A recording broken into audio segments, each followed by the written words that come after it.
It's been almost 4 years since you've recorded or come out with a new album. How do you feel now that the album is out? I feel rejuvenated, kind of, because after working on it so long, it's so much work. A lot of people, they're used to just seeing the outcome of work. They never see the side of the work you go through to produce the outcome. And I feel, you know, rejuvenated and happy. It's a jubilation, really, is what it is. It's like a celebration. It's like, we're done. How long did it take to come up with, I guess you almost wrote 8 songs or 7 songs on it? How long did it take to come up with that creative process? I don't remember. I totally don't remember. I don't even count the hours or anything. Every song is different. Sometimes it happens quickly, sometimes it happens slowly. No one can quite say what the creative process is, because I have nothing to do with it almost, because it's created in space. It's God's work, not mine. You know, talking about that, God gives us a lot of gifts a lot of times, and you've been really blessed with a tremendous amount of gifts. And yet it seems as though a lot has been required of you. Do you sometimes regret being so utterly famous? No, sometimes. Only sometimes. Sometimes I want to sneak into places and not have any hoopla or, you know, and it doesn't work all the time, because people start and they crowd around, and which is sweet. I mean, I shouldn't complain, but no, but you have a right to complain, because everybody has a right to go out there and to just be alone. But it seems like that right isn't really given to you. Well, it's part of the work, I would say. How do you feel about the song Bad? We talked earlier, and I told you that I like the song Bad because it's really all about you. You are the baddest when it comes to the record industry.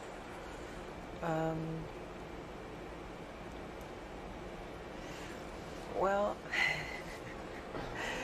it is quite different from anything I've ever recorded or I've ever written. It's a bold statement to say, but I mean it in all goodwill, you know, so don't take it too seriously. It's a good modesty, of course. Yeah, I'm saying, it's like a way of saying you're cool, you're all right, you're tough. I'm not saying I'm like criminally bad. Of course, that's how people would take it. It's a bold statement to make. How about the video? The video is also another thing on this album, is that a lot of songs make social statements, and the video also does that too.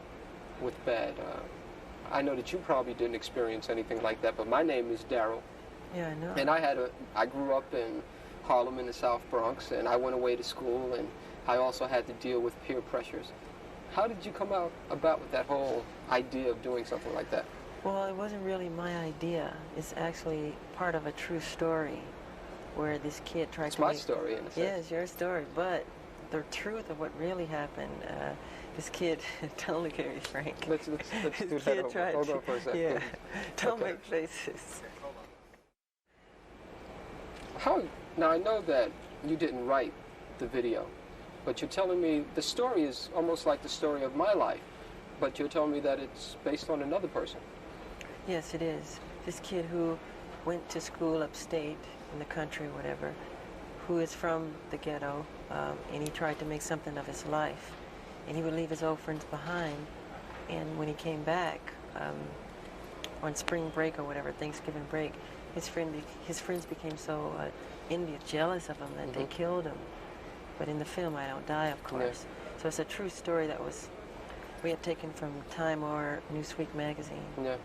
And he is a black kid like me, and it's a sad story. But pardon? How does that make you feel when you see those sad stories? Oh, something like that is very sad, because it's all negative. It's wrong. I think that's life, to want to grow and become more. And like you plant a seed and it grows into something beautiful, and it never dies, really. I think people should be that way. You know what? My favorite song on the album is Man in the Mirror. Oh, yeah, I like that a lot. That's my favorite song. I tend to hold a feeling that no matter what you do in the world, it really has to start with you. It's my philosophy too. If you want to make the world a better place, take a look at yourself and then make a change. Is it It's so hard to easy. do? Yeah, well, people don't look at themselves honestly. They don't look at themselves and point the finger at them. It's always the other guy's fault or somebody else. You should change yourself. Look at yourself. Make better of yourself, you know. When you look in the mirror, are you happy with what you see? In what way? Just when you look there, in terms of that social philosophy. I'm never totally satisfied. I always wish the world could be a better place. No, not at all. Hopefully, you know, that's what I do with my music, bring happiness to people and to bring joy, to bring some peace in their lives. Are you a prayerful person? Pardon? I said, are you a prayerful type person? Oh, yeah, I pray a lot, yeah. I see a beautiful sunset and I say, God, it's beautiful, thank you. Or a baby's smile, or a butterfly's wings, or anything like that, you know. You know, on the album version of I Just Can't Stop Loving You, you make some very strong, sensuous remarks to a woman that you're lying next to. I was in a bed when I was doing that. Really? Also, yeah. I was laying in bed, the cover and everything, when I did that whole rap in the dark. And the lyrics go, it goes, people really don't understand me. You know, I say a lot of people misunderstand me. That's because they don't know me. I guess that's true. People believe a lot of crazy stories they read. Yeah. Some is true, some is not. And does it hurt when you see those crazy stories? Sometimes. But it's part of the work, you know. You ever want to lash out in any type of way and say, hey, that's not true? Yeah, a lot of times. But why bring more attention to a thing, you know? Is there another favorite song of mine? Is not as much as Man in the Mirror, but Liberian Girl. Yeah. Is there a Liberian girl in your life? No, I wrote that at my house in the game room. I guess I was playing some pinballs or something. And the song just popped in my head. And I think I ran upstairs, put it on tape. And it became Liberian Girl. Same thing with We Are the World, We Are the Children.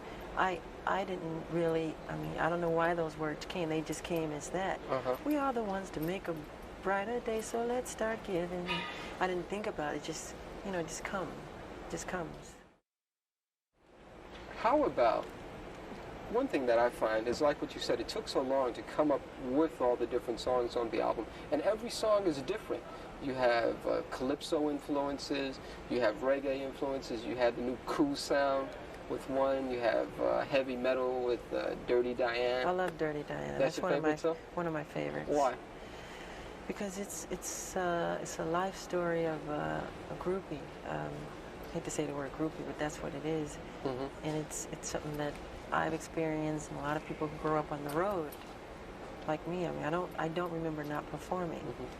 And do you feel as though you missed out on something by not remembering, not performing?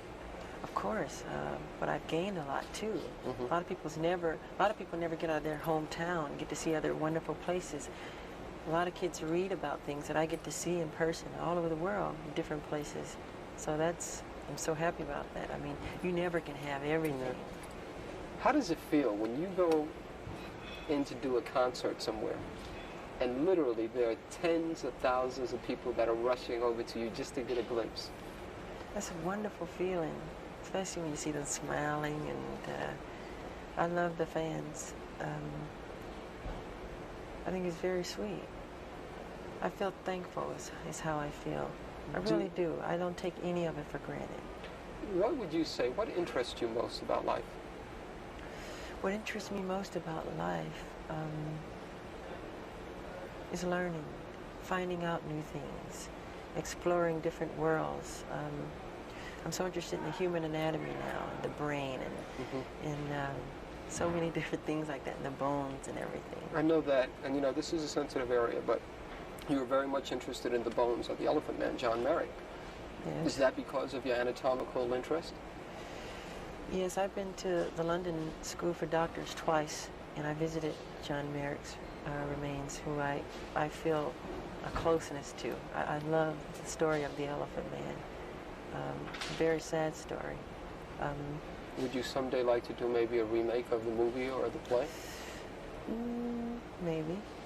Maybe, but I feel it's been done so well already with David Lynch, and Right. I think it was John Hurt who played. That's right, who played in the John Merrick, movie. yeah. That I don't think I could contribute any better than what they've done. The part that I like best is when, after he gains confidence, and then he's back on his way after having gone to the carny, they stole him out of the hospital. And then he's inside the subway station. And then finally he has to yell in a sigh of, yeah, leave me alone. leave me alone, I'm not an animal. I'm a human I'm being. a human being. Do we as human beings treat people as animals too many times? I think so. Man's inhumanity to man, I mean, that's what war is all about. Sure. So many of the problems in the past. Are you scared of war? I don't think anybody likes war, in truth. No, I don't like war. I like peace. I'm a peaceful person. Do you ever think about ever being an ambassador or anything like that? The fact that you're accepted around this whole world. You ever think about being some type of ambassador? I feel I'm that already with my music and what I've done with music, because it breaks all barriers. I don't have to make a political statement. I do all of that with music. It breaks all language barriers and everything to all races of people. It goes all over the world. And it's fun to see kids from India or whatever country you name, you know, who know about the music. Okay. Last question, sure. This will be about the tour. Appreciate the time. Can you... Hold on 1 second. Okay. Why did you choose to start your worldwide tour in Japan and not really give your fans here in America a chance to see you until the end of the year? Well, as you remember, the Victory Tour was all American, and the rest of the world didn't get anything. So it's good to be fair, you know. And actually, I think it's more fair because the show would be much better when we get here. The worst thing to me personally to see is an opening show because, you know, it's not as tight as it can be. Sure. And it was something that my manager had done, and the people who work for me, wherever they book it, if I like it, I'll go. You know, and I like Japan. I've been there before. Any apprehension about touring by yourself for the first time? I've done so much solo work. Even when I was little, 13, solo albums and solo appearances on TV shows, and it is just another road. But of course you always think and feel things. I don't see Marlon next to me. I don't feel Jermaine. I don't, you know. Sure.